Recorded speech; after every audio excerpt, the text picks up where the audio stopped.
नमस्कार, आप देख रहे हैं स्पॉटलाइट में, वो आपके साथ अभिषेक। आज की बहस सिर्फ एक शंकराचार्य से उसके शंकराचार्य होने के प्रमाण मांगे तक सीमित नहीं है। यह बहस उस राजनीति की है जो धर्म की चौखट पर खड़ी है और मझधार पर खड़ी नजर आ रही है। यह सवाल उस सियासत का है जो माघ मेले के पवित्र स्नान को राजनीति के मटमेले पानी में डुबोने पर तुली है। एक तरफ शंकराचार्य स्वामी अभिमुक्तेश्वरानंद, जिनका कहना है कि उनके साथ न सिर्फ प्रशासनिक दुर्व्यवहार हुआ बल्कि शंकराचार्य परंपरा का अपमान हुआ।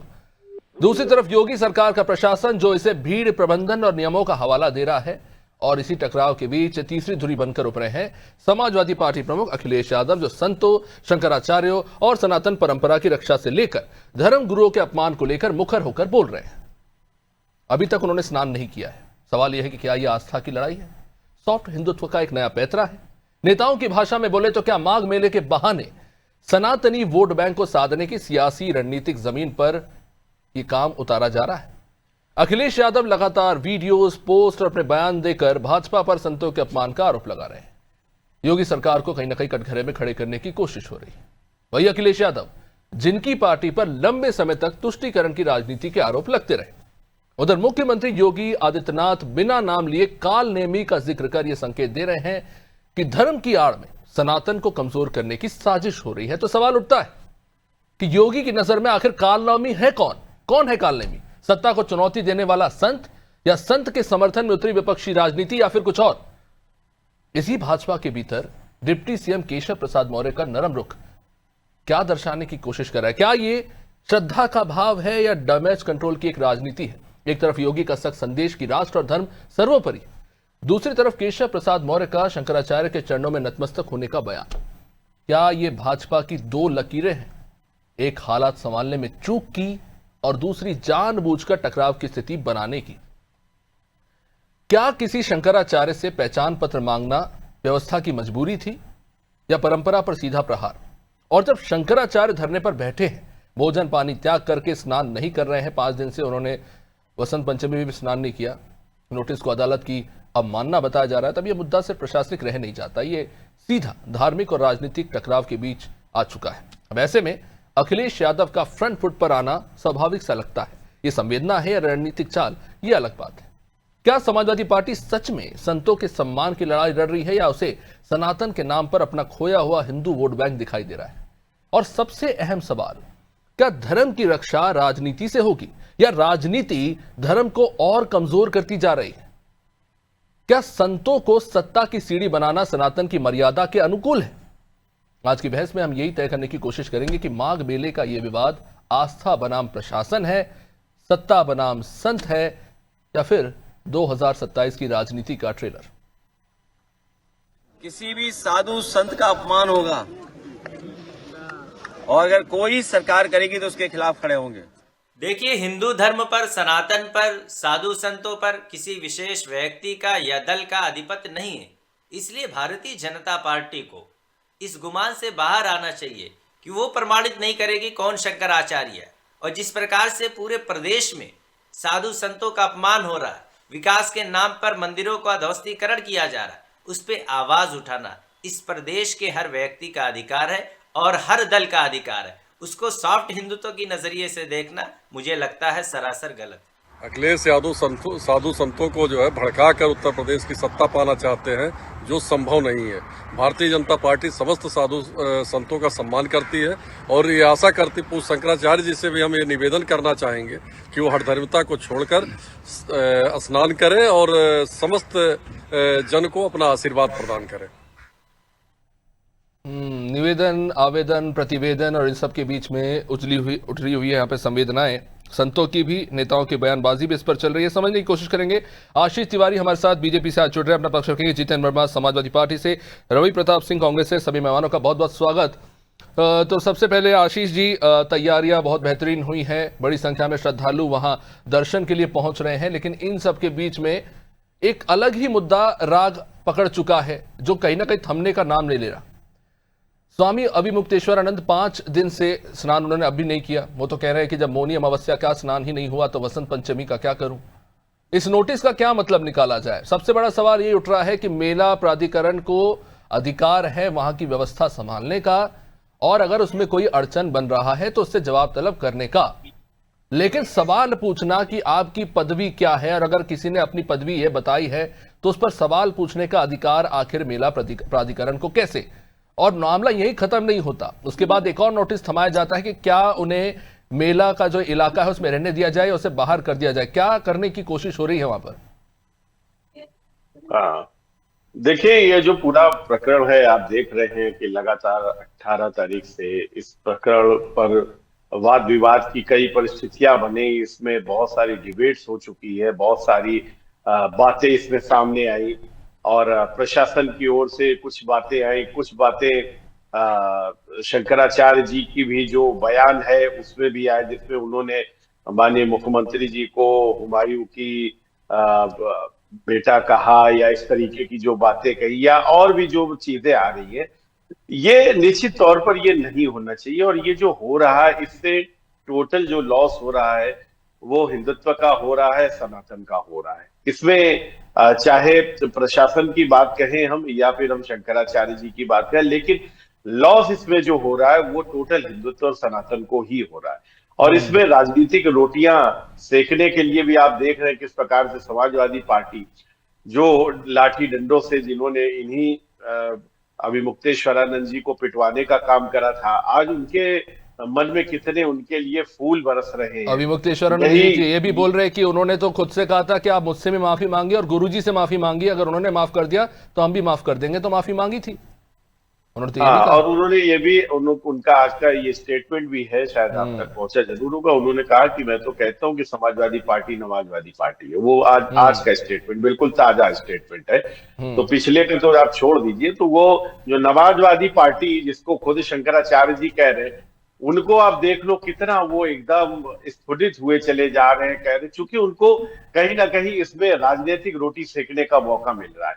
और वो कांग्रेस आप देख लीजिए, जिसको राहुल गांधी को, ठीक है आशीष जी, समाजवादी पार्टी नमाजवादी पार्टी है, बीजेपी के लिए अभिमुक्तेश्वरानंद जी कौन है? हम इस बहस में नहीं घुसना चाहते कि वो शंकराचार्य है कि नहीं, कोर्ट ने क्या कहा। बीजेपी के लिए अभिमुक्तेश्वरानंद जी कौन है, और उनके साथ जो हो रहा है क्या वो ठीक हो रहा है? क्योंकि जिम्मेदारी आप ही के प्रशासन के हाथ है। बिल्कुल, देखिए, वो हमारे लिए पूज्य है, शंकराचार्य हैं, और हम उनका, और जितने भी साधु संत हैं, वो जो शंकराचार्य ना भी हों, उनके लिए भी भारतीय जनता पार्टी हमेशा एक सम्मान का भाव रखती है। हमने साधु संतों का हमेशा मान सम्मान बढ़ाने का काम करा है। हमने कभी भी इनका अपमान करने की चेष्टा नहीं करी। लेकिन जो फिलहाल में प्रशासन के द्वारा तो आशीष जी, अभिमुक्तेश्वरानंद जी जब कह रहे थे कि ये नोटिस जब तक वापस नहीं लेंगे तब तक स्नान नहीं करेंगे, एक और नोटिस भेज दिया कि क्यों आपको रहने दिया जाए मेला क्षेत्र में।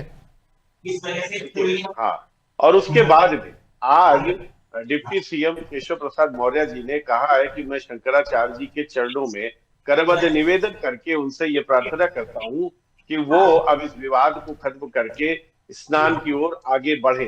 तो सरकार की ओर से आशीष जी, अभी अब से कुछ मिनट पहले आप ही के प्रवक्ता ये कह रहे हैं कि हम निवेदन करते हैं अभिमुक्तेश्वरानंद जी अपनी हठ धर्मिता छोड़े। तो मुझे आपकी पार्टी की लाइन समझ नहीं आ रही कि प्रवक्ता कुछ और बोल रहे हैं, केशव प्रसाद मौर्य जी कुछ और बोल रहे हैं, योगी आदित्यनाथ जी कुछ और बोल रहे हैं, वो काल नेमी तलाश रहे हैं कुछ में। क्या मतलब निकाला जाए इसका? प्रवक्ता क्या बोल रहे हैं या कोई व्यक्ति क्या बोल रहा है, उससे ज्यादा बड़ी बात यह होती है कि हमारी सरकार में जो डिप्टी सीएम है उन्होंने क्या बोला है, हमें उनकी बात को ज्यादा तरजीह देना चाहिए, ना कि विवाद को बढ़ाने के लिए हम किसी और को स्टेटमेंट। मैं आशीष जी आपकी बात से बिल्कुल सहमत हूं जो आपने इस वक्त कहा। तो क्या आपकी पार्टी के सीनियर नेता जिस तरह से आपके प्रशासन के अधिकारी वहां पर नोटिस चिपकाने गए थे उसी तरह से जाएंगे, उनसे बात करेंगे, मामले को सुलझाने का प्रयास करेंगे, या सिर्फ मीडिया के सामने बयान देते रहेंगे?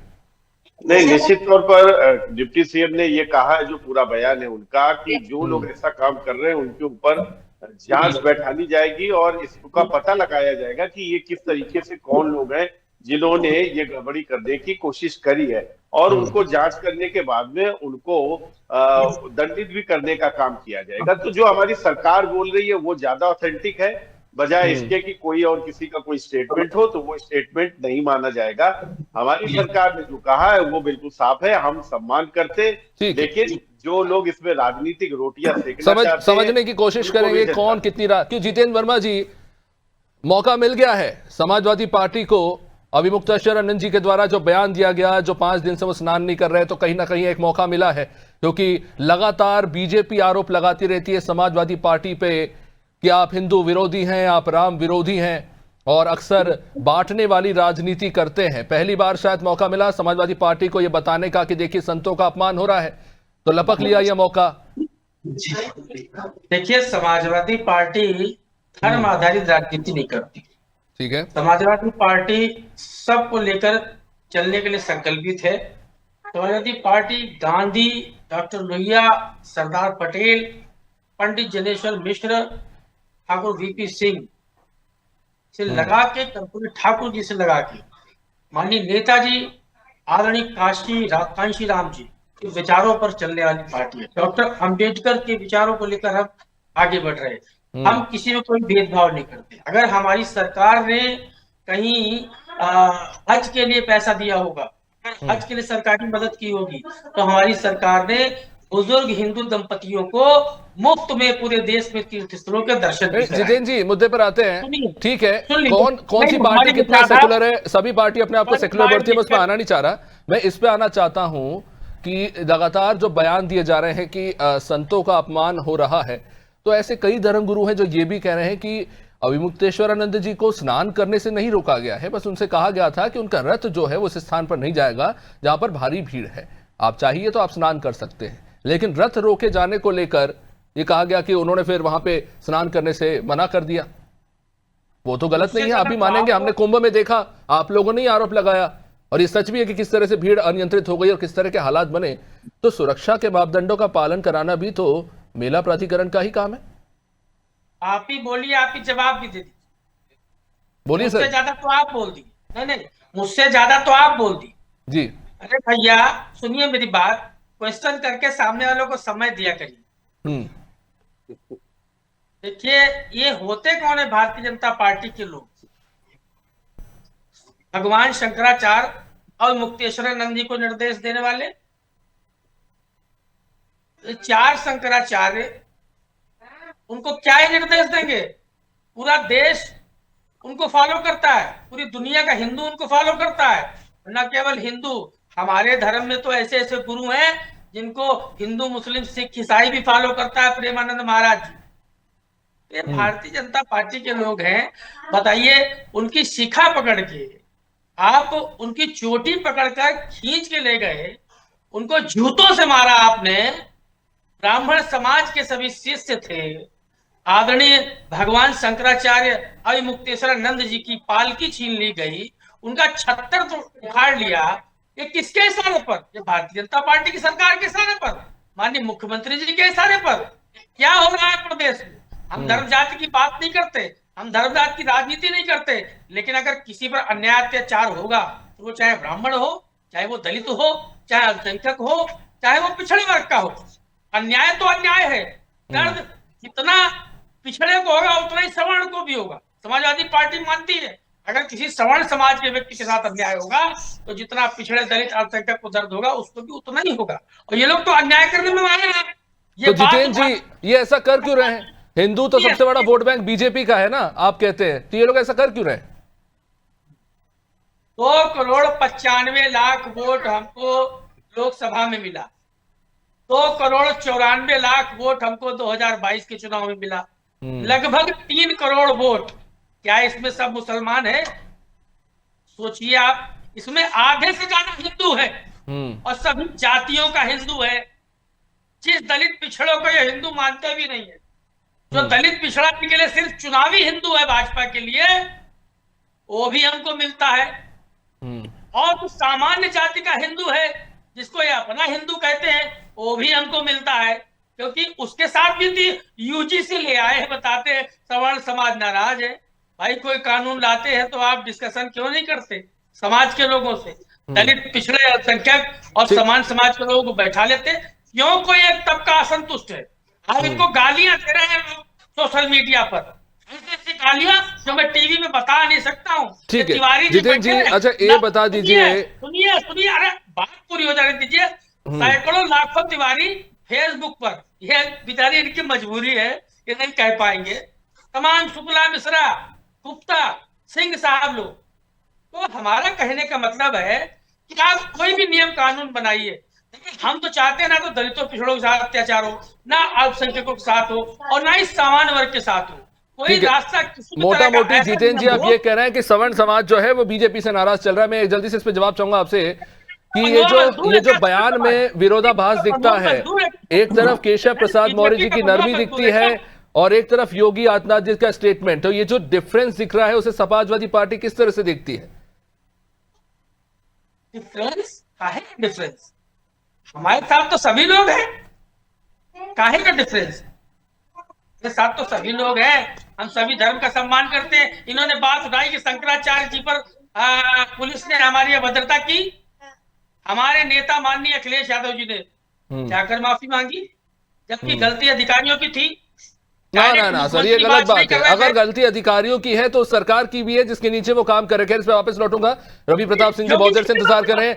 रवि प्रताप जी, कांग्रेस का क्या स्टैंड है इस मामले को लेकर? तमाम तरह की राजनीति तो खैर हम उत्तर प्रदेश में सांप्रदायिक तनाव। जितेंद्र जी आऊंगा मैं, आपके ही साथी सहयोगी उनसे भी थोड़ा सुन लीजिए। जिस तरह की स्थिति बनती हुई नजर आ रही है उसको लेकर क्या स्टैंड है? क्या एक पॉलिटिकल एजेंडा तलाशा जा रहा है एक धार्मिक मसले को लेकर, या लगता है कि इस मामले को साथ बैठ के सुलझाया जा सकता था, लेकिन कहीं ना कहीं अब यह मामला तूल पकड़ चुका है और कहीं ना कहीं मौजूदा सरकार और प्रशासन एक डावाडोल स्थिति में नजर आ रही है, क्योंकि कदम पीछे लेंगे तो आलोचना होगी, जो कदम लिया है उसकी तो आलोचना हो ही रही है। अभिषेक भाई, मैं थोड़ा पीछे जाना चाहूंगा इतिहास में। जब 8वीं सदी में इन मठों का आप यानी वे ज्योतिर्पीठों की स्थापना हो रही थी, उस समय ही जोशी मठ का स्थापना हुआ और 45वीं पीढ़ी है जोशी मठ की। और उस समय जब पहली बार मुस्लिमों का 712 ईस्वी में जब मुस्लिम का अटैक हुआ तो हमारा हिंदू धर्म थोड़ा सा विचलित हो रहा था। तो हिंदू धर्म के प्रचार प्रसार और संरक्षण के रूप में ये हमारे चारों दिशाओं में मठ स्थापित किए गए। आज की तारीख में जोशी मठ के मठाधीश केवल अभिमुक्तेश्वरानंद जी हैं और इनके जो गुरु जी थे वो आजादी की लड़ाई में 2 बार जेल भी गए। और अगर मैं गलत नहीं, सरस्वती स्वरूपानंद जी जिनका आप शायद जिक्र कर रहे हैं। जी, सरस्वती स्वरूपानंद जी जेल गए और भारत छोड़ो आंदोलन में भी जेल गए। वो इस देश के सच्चे सपूत थे, सच्चे देशभक्त थे और धर्म के प्रचार प्रसार और उत्थान में सर्वोपरि अपना योगदान देने वाले थे। अब एक सुप्रीम कोर्ट ने 2022 में कोई कहा था कि भाई आपका पट्टाभिषेक रोक दिया जाए, लेकिन उससे पहले इनका पट्टाभिषेक हो चुका था। आज की तारीख में किसी कोर्ट ने इनको ये नहीं कहा कि आप यहाँ के मतलब शंकराचार्य है या नहीं है, लेकिन आप ये बताइए कि आप यही जब कुंभ का मेला था तो इनको आप शंकराचार्य मान रहे थे। आज अगर वो पालकी पे बैठ के जा रहे थे तो आपको इतनी तकलीफ हो गई क्योंकि वो आपके खिलाफ में बोल रहे थे, वो कुंभ में बोल रहे थे, वो माघ में जो आपके कुंभ में हुए भगदड़ के ऊपर बोल रहे थे। आपकी राजनीति को सुहाते नहीं तो आपके अब आंखों के कांटे बन गए। एक तरफ योगी जी कहते हैं कि कालनेमी है, दूसरी तरफ इनके जो डिप्टी सीएम यानी डिप्टी सीएम है वो कहते हैं कि भगवान है। अब भगवान जब अभिमुक्तेश्वरानंद जी को आप भगवान मान रहे हैं तो एक बार कम से कम 3 ही पीढ़ी हुआ हमारे योगी आदित्यनाथ जी का, और उनके मठ को जो दान मिला एक मुस्लिम ने दिया था वो बात छोड़ दीजिए, लेकिन 3 ही पीढ़ी के एक संत अगर यहाँ का मुख्यमंत्री है, एक योगी यहाँ का मुख्यमंत्री है, तो संत का इस तरह से अपमान निश्चित रूप से नहीं होना चाहिए, क्योंकि तथाकथित हिंदू धर्म के रक्षक, प्रणेता, प्रवर्तक ये अपने आप को मानते हैं और ये पॉकेट में ले करके सर्टिफिकेट लेके घूमते हैं और कहते हैं कि जो इनके खिलाफ बोलेगा वो देश विरोधी है, जो धर्म के खिलाफ बोलेगा वो देश विरोधी है। भाई ठीक है, इस पे जल्दी से जवाब चाहूंगा। आशीष जी एक बात बताइए कि कालनेमी किसको कहने की कोशिश हो रही है, और उत्तराखंड में भी आप ही की सरकार है, वहां पर तो सीधा मोर्चा खोल दिया वहां के नेताओं ने, वहां के स्थानीय लोगों ने और धर्मगुरुओं ने कि आप कैसे अपमान कर सकते हैं अभिमुक्तेश्वरानंद जी का। वहां तो आंदोलन की बात हो रही है, सरकार तो वहां भी आप ही की है। कालनेमी की जहां तक बात है तो ये कालनेमी समाजवादी पार्टी है जो स्वयं साधु संतों को मरवाती है, राम भक्तों पर गोली चलवाती है। और आज देखिए कैसे कालनेमी का चोला ओढ़कर कितनी प्यारी और मीठी बातें, और इन्हीं शंकराचार्य को पिटवाया था और देखिए कालनेमी के रूप में आज आकर कितनी मीठी मीठी बातें कर रहे। ये कालनेमी है, ये कांग्रेस कालनेमी है जिन्होंने 80 नागा साधुओं को गोली मरवा दी थी। यही जो शंकराचार्य जी गौरक्षा की बात कर रहे हैं, इसी का आंदोलन नहीं, लेकिन आशीष जी, आपने उत्तराखंड वाले मामले पर जवाब नहीं दिया। जहां से आते हैं, जिस मठ से वो आते हैं, वहां के लोग सीधा इसका विरोध कर रहे हैं कि कैसे अपमान कर दिया उनका। देखिए, यही तो जन भावना है। भड़काने का जो काम विपक्ष करना चाह रहा था वो करा गया, जबकि पूरी घटना क्या है वो आप जी उत्तराखंड में आप ही के नेता भड़के हुए हैं। मैं क्या कह रहा हूं, ये जन भावना है, इसमें आपके नेता और हमारे नेता की बात नहीं है। जहां पर बात धर्म की आ जाती है वहां पर कोई किसी पार्टी का नहीं रहता, वो तो भावना है, भावना किसी की भी भड़क सकती है। चलिए, मैं ऑफिस जा रहा हूं, मुझे इस कार्यक्रम को ये पे रोकना पड़ेगा। बहुत बहुत शुक्रिया आप सभी का, समय अब इजाजत नहीं देता। ये बहुत गंभीर मुद्दा है और पेचीदा भी, क्योंकि ये मामला जुड़ा हुआ है धर्म से, धर्म की परंपराओं से, और बहुत पुरानी पीढ़ियों की जो आस्था है उससे जुड़ा हुआ है। कहीं ना कहीं मामला पेचीदा, और सभी ये उम्मीद कर रहे हैं कि जल्दी से जल्दी इसका कोई समाधान निकले और इस पर राजनीति बंद हो। देखते रहिए आजाद टीवी। नमस्कार।